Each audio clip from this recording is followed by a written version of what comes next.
નમસ્કાર પત્રકાર મિત્રો, ભારતીય જનતા પાર્ટી પ્રદેશ મીડિયા સેન્ટરમાં આપ સૌનું સ્વાગત છે। આજની પત્રકાર પરિષદને સંબોધન કરવા માટે કેન્દ્રીય પ્રવક્તા શ્રી સુધાંશુભાઈ ત્રિવેદી ઉપસ્થિત છે અને આવતીકાલના તેમજ આગામી ચૂંટણીલક્ષી ભારતીય જનતા પાર્ટીના કાર્યક્રમો અંગે તેઓ આપ સૌને અવગત કરશે।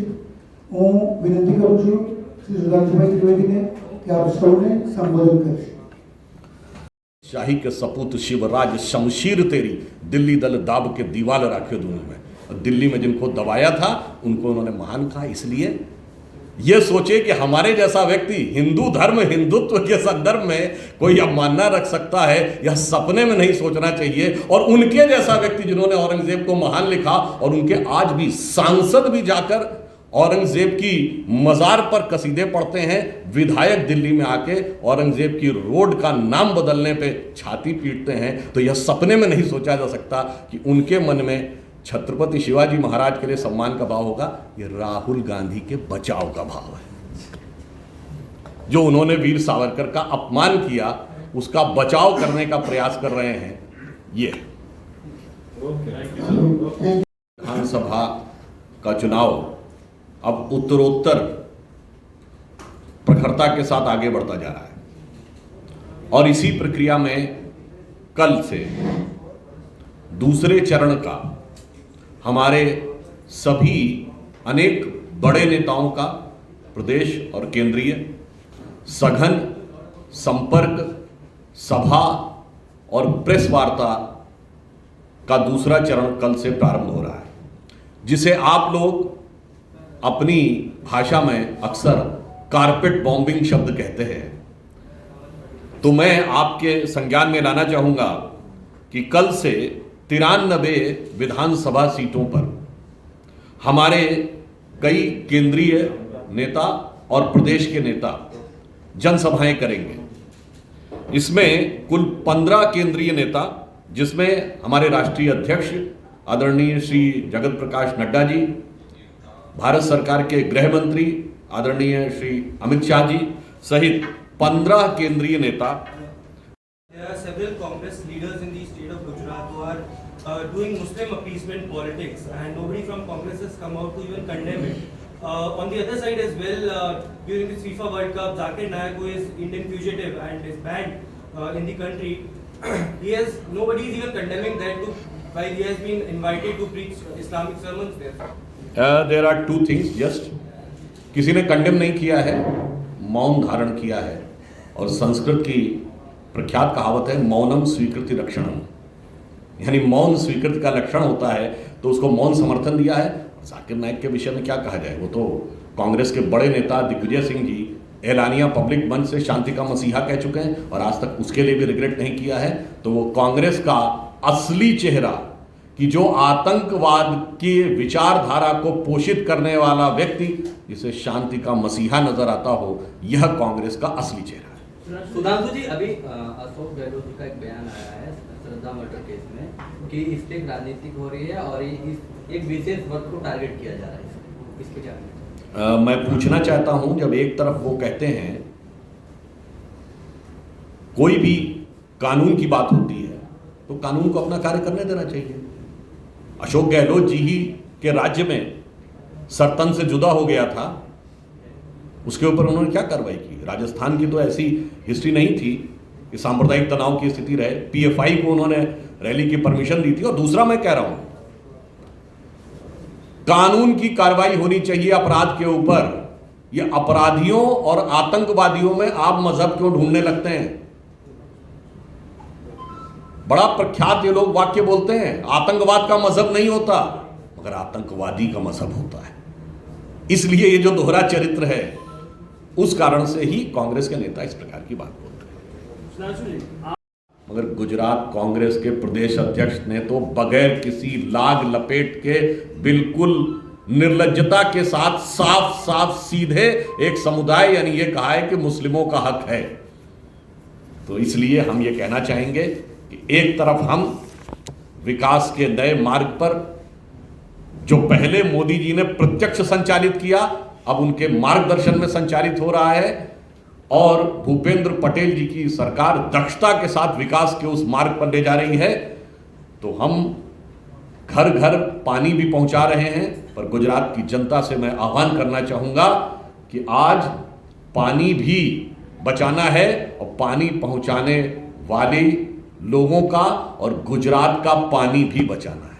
यानी मान सम्मान और विकास दोनों की रक्षा सिर्फ और सिर्फ भारतीय जनता पार्टी के ही शासनकाल में हो सकती है, जिसे अगर आपको याद हो तो हिंदी के बहुत प्रख्यात कवि हैं रहीम दास जी का एक दोहा है, रहीमन पानी राखिए और बिन पानी सब सून और पानी गए न उबरे मोती मानस चून। इसका अर्थ होता है कि एक तरफ पानी की रक्षा करिए और दूसरा अपने मन के तेज और उसकी चमक की रक्षा करिए, क्योंकि पानी ही आपके जीवन भी देता है और पानी ही मोती में चमक भी देता है। तो मैं गुजरात की जनता से आह्वान करूंगा कि घर घर हर गांव तक पानी पहुंचाने वाले भारतीय जनता पार्टी की सरकार और श्री नरेंद्र मोदी जी के मार्गदर्शन, उसको भी समर्थन दीजिए और गुजरात की अस्मिता, मान, सम्मान, स्वाभिमान, गौरव और चमक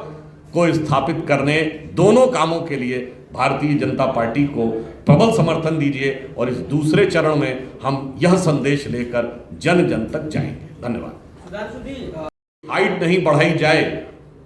याद करिए जब हम लोग की सरकार आई थी 97 के दौर के आसपास, तो उस समय तत्कालीन केंद्रीय मंत्री सैफुद्दीन सोज साहब ने अपनी निर्णायक भूमिका निभाई थी कि सरदार सरोवर की हाइट नहीं बढ़ने पाए, परंतु उसके बाद भी उत्तरोत्तर संघर्ष, राजनीतिक स्तर के अवरोध, सामाजिक स्तर के अवरोध, कानूनी स्तर के अवरोध, यानी न्यायालय की प्रक्रियाओं के माध्यम से अवरोध उत्पन्न करने के सभी प्रयासों को ओवरकम करते हुए मोदी जी ने भागीरथ प्रयत्न के द्वारा 2014 में हमारी केंद्र सरकार आने के बाद स्थितियां केंद्र की तरफ से जब अनुकूल हुई, तो आपने देखा कि आज सरदार सरोवर का पानी गुजरात के उन क्षेत्रों में पहुंचा है।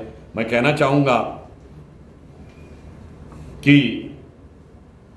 हमारे यहां यह माना जाता है कि पानी दोनों चीजों के अर्थ का प्रयोग, पानी का अर्थ पानी भी है और पानी का अर्थ चमक और मान सम्मान स्वाभिमान भी होता है।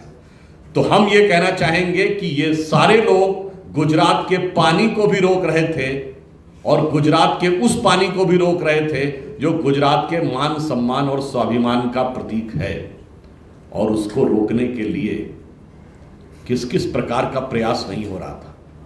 आप अभी देखिए कांग्रेस पार्टी के, कांग्रेस कहती है हम मुद्दों पे बात नहीं करते। मैं आपके समक्ष गुजरात का विकास और पानी की उपलब्धता के मुद्दे पर सामने रख रहा हूं, परंतु याद करिए अभी पिछले 1-2 दिनों में पाटन और खेड़ा डिस्ट्रिक्ट में कांग्रेस के सिटिंग विधायकों ने क्या बोला है कि कांग्रेस पार्टी सिर्फ मुस्लिमों के लिए काम करेगी। उन्होंने ये कहा है कि जहां कांग्रेस है वहीं मुस्लिम रहेगा, यानी सीधे सीधे एक समुदाय विशेष का संबंध पार्टी के साथ स्थापित करके सांप्रदायिक राजनीति को स्थापित करने का काम करने वाले लोग आज हम लोगों से प्रश्न पूछते हैं, जिन्होंने विकास के यह कार्य किए। और उसके ऊपर 100 बातों की बात कांग्रेस के प्रदेश अध्यक्ष जगदीश साहब ने, तो आपको याद होगा कुछ दिन पहले ऐलानिया बोला है ना कि देश के संसाधनों पर, गुजरात के संसाधनों पर पहला हक मुस्लिमों का है। ये वही बात है जो मनमोहन सिंह जी ने 2006 में विज्ञान भवन में बोली थी, जिसको लेकर कांग्रेस के कई नेतागण किंतु परंतु करके बचाव करते हैं। मीडिया में उसका बहुत उल्लेख आया था। वो ये बचाव वीर सावरकर ने न केवल अंग्रेजों की मदद की थी, बल्कि हत्या के 2 दिन पूर्व उन्होंने गन पहुंचाने के लिए भी उनकी मदद की थी। देखिए, इस विषय में उस समय की सरकार के निर्णय ही पर्याप्त हैं। वीर सावरकर जी के विषय में उस समय की कोर्ट ने उनको पूरी तरीके से बरी किया था। वैसे जो लोग विषय को बार बार पुनर्जीवित रखना चाहते हैं, तो मैं पुनः कहना चाहता हूं, यह विषय मैं पहले भी कह चुका हूं, स्वातंत्र्य वीर सावरकर भारत के इतिहास के एकमात्र क्रांतिकारी हैं जिन्हें 2 जन्मों का कारावास हुआ। वो प्रथम क्रांतिकारी हैं जिन्होंने भारत के 1857 को प्रथम स्वातंत्र्य समर कहा। कांग्रेस का कोई नेता बताइए जिसने 1907 से पहले, जब सावरकर जी ने कहा उससे पहले प्रथम स्वतंत्र समर कहा हो। और 1910 में जिस वर्ष सावरकर जी को 2 जन्मों का कारावास हुआ, उस वर्ष कांग्रेस का अध्यक्ष कौन था? कांग्रेस का अध्यक्ष विलियम वैडनबर्न थे, जो ब्रिटिश सरकार के सेक्रेटरी थे, और जब ब्रिटिश सरकार के हुक्मरान की सदारत में उसकी मातहती में बैठे थे, तो बाकी तो बातों का विषय समाप्त हो जाता है। और श्री तुषार गांधी जी के सुलभ संज्ञान के लिए मैं यह बताना चाहूंगा कि 26 मई 1920 को महात्मा गांधी ने अपने ही पत्र यंग इंडिया में खुद आर्टिकल लिखा था जिसका शीर्षक था सावरकर ब्रदर्स, और उसमें उन्होंने ये लिखा कि इनमें से एक विनायक सावरकर जी से मैं लंदन में मिला, और गांधी जी के शब्द हैं कि मेरी नजर में वो बहादुर, चतुर और देशभक्त हैं। और आगे उन्होंने लिखा, उन्होंने ब्रिटिश सरकार की बुराइयों को मुझसे पहले देख लिया था। अब मेरे ख्याल से कांग्रेस पार्टी और उनके परिवार के लोग यह तय कर लें कि जो गांधी जी ने समझा था वह सही है, या जो वो आज कहने का प्रयास कर रहे हैं वह सही है।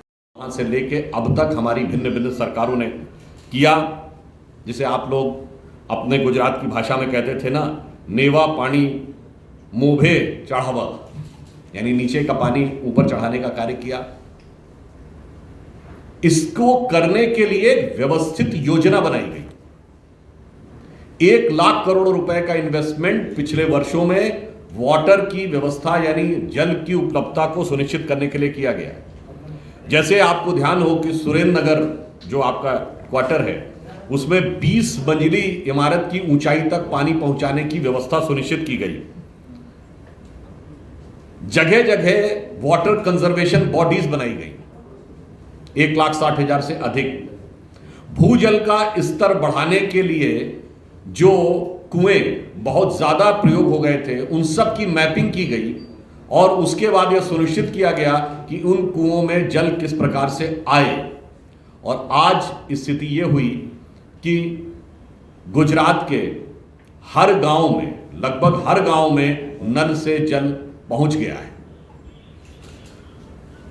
इतना ही नहीं, आप लोगों के संज्ञान में होगा कि कंपोजिट वाटर मैनेजमेंट की इंडेक्स में गुजरात लगातार कई वर्षों से सर्वोच्च स्थान पे चल रहा है।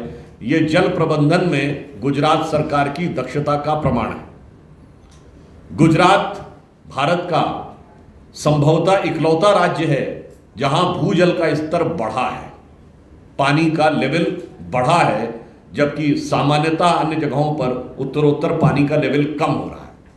और यहाँ पर एक दौर था जब महिलाओं को सर पर गागर रखकर मीलों जाना पड़ता था पानी लाने के लिए, और मोदी जी ने जो प्रयास किए उससे महिलाओं के सर का बोझ भी समाप्त हुआ। और इन सब से आगे जाकर याद करिए वह सरदार सरोवर की परियोजना, जिसने गुजराती नहीं देश के इतिहास में एक अभूतपूर्व कीर्तिमान बनाया कि किस प्रकार से नर्मदा का जल कच्छ के रण के उन क्षेत्रों में पहुंचा जहां पर तमाम ऐसे लोग थे जो आज राहुल गांधी जी की तथाकथित भारत जोड़ो यात्रा में चल रहे हैं, जो सिर्फ प्रयास ही नहीं कर रहे थे, दावा भी कर रहे थे कि कभी भी वहां पर जल नहीं पहुंचेगा। परंतु मोदी जी के भागीरथ प्रयत्न से क्या क्या बाधाएं आई, याद करिए। उसका विरोध गुजरात के स्तर पे नहीं, राष्ट्रीय स्तर पे नहीं, अंतर्राष्ट्रीय स्तर पे हुआ। वर्ल्ड बैंक से मिलने वाली ग्रांट तक को रुकवाया गया। इतना ही नहीं, इन्वायरमेंट के द्वारा पर्यावरण